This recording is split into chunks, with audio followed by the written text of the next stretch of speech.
je crois qu'il faut bien distinguer deux choses. Et d'ailleurs, ça a été soulevé par M. Recourt qui est parti. Il y a la question financière pure. Et là, il est évident que la question, c'est principalement l'État et la question des compensations de l'État. Et puis, l'autre question, c'est celle, en effet, de la lutte contre les fraudeurs ou contre la fraude. Et là, c'est pas une question forcément financière. Et je crois que c'est pas comme ça que ça a été présenté. Et Madame Léger, en effet, demandait un bilan ou une étude sur qu'est-ce que ça coûterait, qu'est-ce que ça rapporterait. C'est normal au titre de la transparence, mais c'est pas ce qui a motivé les propositions qui sont faites aujourd'hui. Ce qui a motivé les propositions qui sont faites aujourd'hui, c'est simplement une position politique, c'est vrai, et une vision des choses, une vision du monde, de la société, où, évidemment, oui, on considère qu'une politique sociale, c'est avant tout l'accompagnement, avant tout l'insertion, avant que ce soit de donner un chèque à la fin du mois par principe. Ça, c'est une question de justice, donc c'est pas la question du coût. Est-ce qu'on verse le RSA comme il faut aux personnes qui y ont vraiment droit ? Et c'est ça qui motive les propositions d'aujourd'hui. La question financière, on n'est pas suffisamment naïf vu les évolutions qu'on voit et vu les millions d'euros en jeu, et là je regarde Pascal Lehondre, pour considérer que la question financière se réglera avec ce plan de lutte contre les fraudes. Bien sûr que non, mais simplement c'est une question de principe. Et je crois qu'il faut bien distinguer les deux, le principe et la question financière beaucoup plus lourde. Et je ne comptais pas forcément prendre la parole, mais M. Masson a pris la parole. Et là j'avoue que je me suis senti obligé de réagir parce que je ne peux pas entendre quelque chose comme « c'est une idée saugrenue qu'il y ait des tricheurs ». Ça, Monsieur Masson, et j'en doute pas que vous soyez un élu local très impliqué, mais soit vous n'écoutez pas vos concitoyens, désolé, ou soit vous ne voulez pas entendre, mais on a tous des exemples en tant qu'élu local.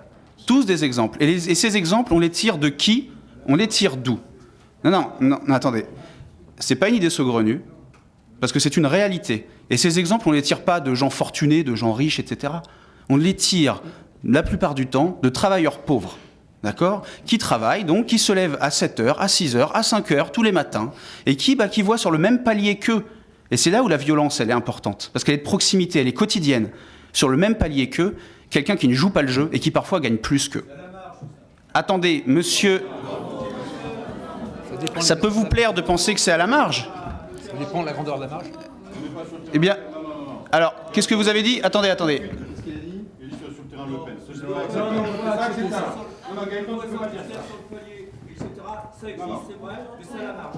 Monsieur Levitre, on n'acceptera pas d'être assimilé à quelque forme d'extrémisme. Est-ce que c'est extrémiste de proposer ce qui est proposé aujourd'hui ? C'est le respect strict de la loi et de considérer qu'on doit faire plus d'efforts sur l'insertion parce qu'il n'y a pas assez de gens qui sont sérieusement suivis. C'est pas extrémiste. L'exemple que j'ai donné, il n'est pas extrémiste, et c'est là le problème. Vous considérez comme extrémiste la réalité aujourd'hui. Ce qui prouve à quel point, quand même, il y a un écart entre votre vision du monde et la réalité actuelle. Le Front National dont vous parlez, puisque vous en parlez, mais votre discours, c'est son terreau aujourd'hui. Votre discours angéliste qui nie complètement cette réalité, eh bien, c'est son terreau. Parce qu'on est dans un pays aujourd'hui, à force de tenir ce genre de discours, où toutes les personnes qui travaillent ont l'impression que le système est fait contre eux et favorise les gens qui fraudent. Parce qu'il n'y a pas suffisamment qui est fait contre les fraudeurs. C'est ça la réalité. Les gens viennent nous voir en disant « mais le système, il ne nous défend pas, il ne lutte pas assez ». Et ça, c'est une faillite morale de la classe politique dans son ensemble. Et là, je suis d'accord. Mais c'est peut-être notre responsabilité aussi, en tant qu'élus aujourd'hui, de penser autrement, de proposer des choses différentes pour mettre fin à ce cycle-là. Et penser, et pour moi, dire ce que vous dites aujourd'hui, de toujours nier cette réalité, eh bien pour moi, ça devient coupable aujourd'hui. On ne peut plus tenir ce genre de discours. C'est plus possible, parce que c'est tellement déconnecté que va y avoir en effet plus qu'un parti en France qui va dire moi je comprends ce que vous vivez. Et c'est le parti que vous dénoncez aujourd'hui. Et si en tant qu'élu on ne prend pas et on ne met pas les mains dans le cambouis et on sort un petit peu, on enlève un petit peu nos œillères et qu'on règle ces problèmes-là, c'est simplement des problèmes de justice. Et bien en effet vous aurez Marine Le Pen présidente de la République sans problème. Justice pour tous, et paradis fiscaux, etc. Monsieur Levitre, on est... Monsieur Levitre. C'est la faute pour tous. Monsieur Levitre. Je l'ai pas entendu dans votre langage. Pardon ? Je l'ai pas entendu dans votre langage. J'ai encore rien dit, monsieur Levitre. Non, mais je parle de tous les intervenants. Eh bien moi je vais vous répondre, monsieur Levitre. On est au département. La justice, elle est à tous les étages. Et le département, il ne gère pas les sociétés offshore ou la fraude fiscale nationale, on est d'accord ? Eh bien nous, on doit faire notre boulot à notre niveau. Et notre compétence, c'est le RSA, entre autres. Eh bien commençons par là, ouais. Eh bien on fait la justice au niveau du RSA et on aura fait notre part du boulot. On n'est pas à l'Assemblée nationale, on n'est pas à Bruxelles. Donc, Faites-vous élire député, monsieur Levitre. Faites-vous élire député, monsieur Levitre.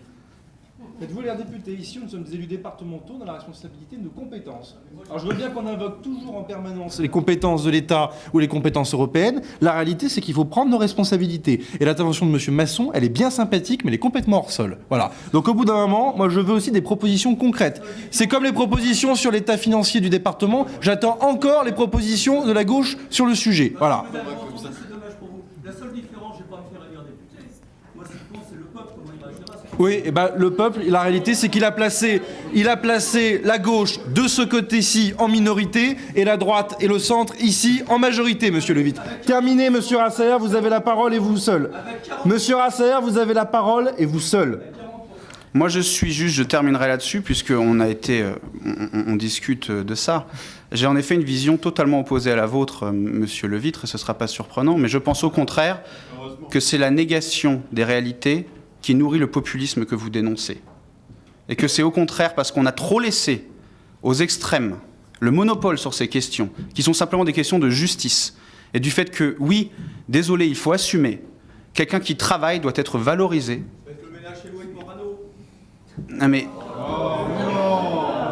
Je vois vraiment pas le rapport entre Nadine Morano et le débat sur le RSA.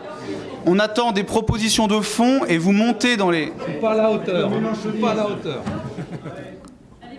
Bon, juste, c'est une vraie différence de diagnostic. Voilà. Et donc nous, on pense que pour combattre toute forme de populisme et pour redonner du crédit à la classe politique, eh bien, il faut appliquer la justice partout et à tous les étages. Et c'est pas le discours que j'ai entendu chez vous, et je le regrette.